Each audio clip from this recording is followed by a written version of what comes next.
Moïse. Mais la fille de Pharaon, elle n'est pas juive. Ils ont une langue spéciale à eux qui parlent, donc elle lui a donné le nom de Moïse dans cette langue-là.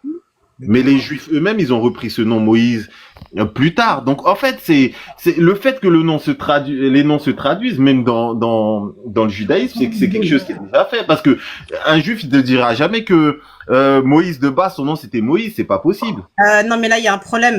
Là, on te parle de chercher le nom du fils de Marie. Tu vas dans un texte. Non, attends, moi, je vois ce nom-là l'analogie. était donné en égyptien. Attends, moi, j'ai traduit en hébreu. Attends, j'ai compris l'analogie Voilà, que tu veux c'est faire. bon, Mais le problème, comme je t'ai dit, c'est Philippiens 2.9. Est-ce que tu peux lui afficher Philippiens 2.9, s'il te plaît, ma sœur Sagesse? Bien sûr. Le problème, c'est que ton analogie, elle est pas bonne à partir du moment où c'est un nom qui est important, Je sais pas, qui a demande. été donné. Hein? Non, je parle à mon mari. Ah, excuse-moi. Pardon. C'est pourquoi. Alors attends, je sais pas si vous voyez, parce qu'en fait. Voilà, oui, c'est bon, ouais. Regarde. C'est pourquoi Dieu l'a souverainement élevé et lui a donné le nom qui est au-dessus de tout nom. Donc ça veut dire que dans la Bible, si tu crois en ce passage, il n'y a pas un nom qui a été plus important que celui-ci, qui a été donné. Donc ce nom-là, il est capital. Ce nom-là, il ne doit pas bouger. Ce nom-là, il ne doit même pas être, entre guillemets, traduit. Si tu veux, Ça, parce que, bah, c'est le texte qui le dit. C'est un nom important. Pourquoi il changerait ce nom-là? Alors que c'est un nom que Dieu lui a donné. C'est pourquoi Dieu lui a donné. C'est quoi la phrase, excuse-moi, la sœur Sagesse? C'est pourquoi aussi Dieu l'a souverainement élevé et lui a donné le nom qui est au-dessus de tout nom. Donc, merci, Barakallahu fik. Donc, c'est le nom qui est au-dessus de tout nom. Pourquoi il va changer son nom avec cette langue-là, avec cette langue-là, avec cette langue-là? Oui, mais regarde, nous dans la Bible, regarde le nom d'Isaac. Isaac en hébreu, c'est Dieu qui lui a donné ce nom-là. Ismaël aussi, c'est Dieu qui lui a donné. Tu m'as dit, toi-même, tu me dis, c'est pas la même prononciation, mais le nom, il est changé. Écoute, on s'en fiche d'Isaac, Ismaël, etc., etc. On n'est pas sur eux, Franchement, c'est même pas mon débat. C'est même pas mon débat, les Ismaël, etc., ou Isaac ou autre. C'est pas mon nom.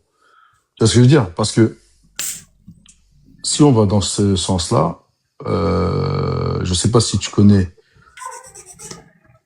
les noms qui lui ont été donnés, le listing des noms qui lui ont été donnés. Et si on va dans ce sens-là, ça va pas t'arranger. C'est pour ça que je te dis ça. Pourquoi ça va pas marcher? Moi, je comprends pas. Ça va pas t'arranger. Ça va pas t'arranger. Je t'assure que ça va pas t'arranger. Parce que regarde, montre-moi le nom de Jésus dans l'Ancien Testament. Je te donne juste ça pour commencer, tu vois. Le nom de Jésus dans l'Ancien Testament? Ouais. Bah, il n'y a pas de nom propre qui lui est donné. Il y a Emmanuel qui lui est donné, mais ça, c'est le nom qui est donné aussi quand l'ange vient parler à Marie. Mais est-ce qu'il a porté... Non, impossible. Attends. Raken, pourquoi tu rentres pas dans la translittération? Parce que là, regarde, dans Philippiens 2, 10, vas-y. que ce soit dans Philippiens 2, 10, que ce soit dans Exode, Exode, ça parle de Moïse, mais qu'on parle dans Matthieu 1, 16, où elle te dit, là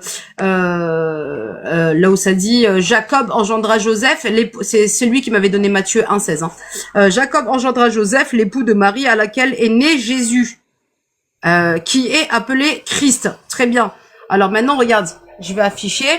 On est bien dans Matthieu 1,16. Je vais là, cliquer dans le grec pour avoir le dictionnaire biblique du texte original. Je vais pas l'inventer. Donc là, je vais ici dans Jésus. Jésus qui me donne Jesus. Jesus qui me donne Jesus. T'as vu que j'ai fait un effort, Rakan, hein? 24, c'est le 2424. T'as vu que j'ai réussi à le dire du premier coup. Donc je clique là. T'as vu? Et là, du coup, voici qui est ton Jésus. Définition sous la forme grecque de Josué. Non, je voulais pas que t'ailles aussi vite. Je sais, mais non, mais c'est pas ça, c'est parce qu'il va ailleurs, en fait, à chaque fois. Et ça rend pas la tâche facile. Et le fameux Jésus, là, dont on parle, c'est le fils d'Eliezer, de Jacob. Attends, est-ce qu'il a compris ce qui vient d'être dit, là? Non, vas-y. Je pense pas.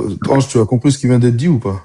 Que Jésus, c'est Josué, oui, ça, je le sais, mais... D'accord. Ouais, je vois pas le rapport avec Eliezer, enfin ici. Alors, Jésus, c'est la forme grecque de Josué. Oui, Ça veut oui, je dire suis quoi? d'accord. Ça veut dire quoi? Josué, Ouais, euh, Josué. c'est Dieu non, Dieu parmi nous, c'est Emmanuel, je sais plus. Non, là, tu me fais une traduction, c'est pas ce que je t'ai demandé. Moi, je veux que tu m'expliques qu'est-ce que veut dire la phrase, la définition. Jésus, deux points, la forme grecque de Josué. Mais ça, Jésus, c'est la forme. Déjà, c'est même pas juste parce que c'est Jesus qui est la forme grecque de Josué, on est d'accord.